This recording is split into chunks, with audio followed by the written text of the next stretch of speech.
one of the ways to know who we are is to also know what and who we're not. And we need two kinds of knowledge. How it works, how it doesn't work, what to do, what not to do. Depending on, see what the goal is and the objective, we all know what it is. We want to be happy. And happiness is not something you can ever get from somebody else or something. It's who you are. It's who I am. And it comes in the act of expressing and giving that, being that with the intention of love and enrichment and empowerment to those that we, in a sense, serve or give to and express through. We're expressing to. So what we're not is a label. And it's just defining ourselves as I'm this, I'm that. You see, I'm not a masculinist or a feminist because these are labels.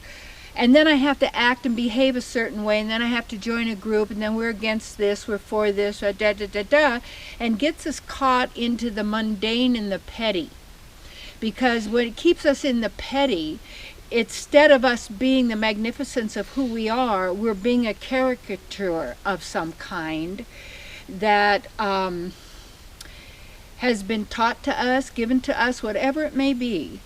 And we think it's normal because everybody else is this way. Well, if everybody else is this way, maybe it isn't normal. Maybe it isn't natural. Maybe it isn't the way it is. And nobody cares more about you than you could care for yourself. And that means self-honoring, to actually, you're a living entity. You are existence itself. You cannot die. And therefore, whatever it is you're seeking, that happiness within, that total absence of fear, that without even any taste of distress of any kind, is actually your true nature, my true nature. That's who we are. And these labels, I'm this political group, that one, then get everybody fighting, and then you hear fight against this, fight against this, fight against this, war against this, get rid of this. No, you don't need, that's not the way it is. When something disappears, it's because you're not doing it anymore. You're not thinking it anymore. You're not imagining it anymore. You're not playing with it anymore. Why? You're doing something else. And so many people are trying to get rid of something, but they're creating it by the desire, in a sense, to get rid of it and the opposition, because this is how it operates.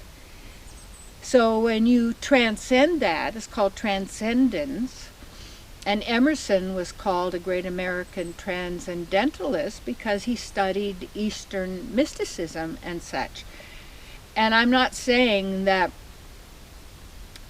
what may I say, we have to know how to determine, even through all of the teachings, or all of the greatness that there is out there, to really know ourselves, but oftentimes hidden from us, meaning not hidden, but we didn't know it. Because called nescience, which is called ignorance. And the greatest piece of nescience, which is Sanskrit and in English means ignorance, is to misidentify ourselves as this, only as this physical body, mind, and intelligence, when they are also, it is a vehicle through which we are expressing in this particular realm, in this, but who we are, we have a spiritual body. You know, one time I saw my spiritual body, and it was in this beautiful place up in Canada, and I was sitting on the deck overlooking this wonderful lake, and all of a sudden I looked. My body was golden, and it wasn't like this realm in a sense. It was so pure, holy, and divine. And I looked at my legs and my feet, and there was it wasn't the body I was used to, but it was so sweet. And what it really is, in the spiritual world, our body and ourselves are the same. Where in this world, our body here and ourselves are different. So this realm is called, and it's called a Chincha Beta Beta Tattva in Sanskrit, meaning we're inconceivably, simultaneously different and non-different. The same and different, obviously, because we're co-creators. That we have those natural qualities because we are part of our source. And we are called part and parcel. regardless of the body form and through which we are expressing. That it doesn't have to do with religion, nationality, political views, any of these things. These are local traffic, dog and pony shows that you can get involved in like a circus if you want, but all of this is temporary.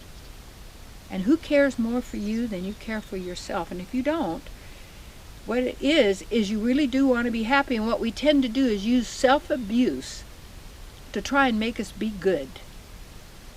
Self-punishment.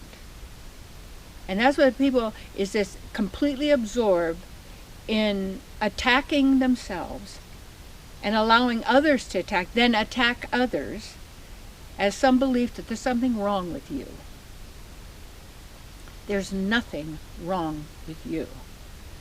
Our only challenge is consciousness. That means what we think, know, do. You can't get away from being who you are. It's going to manifest. It has to. It's the way it is, the way it operates.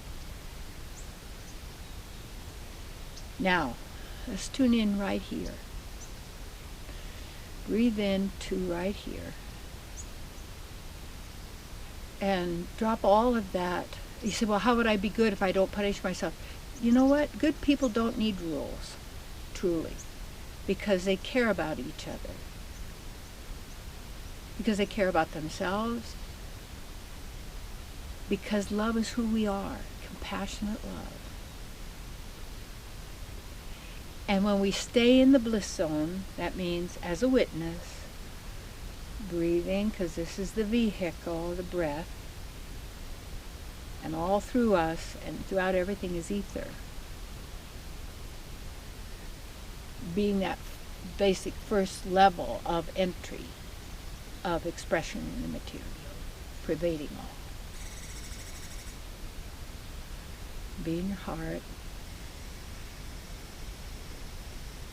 and get relationship with yourself, your God self, who loves and adores you, knows everything about you.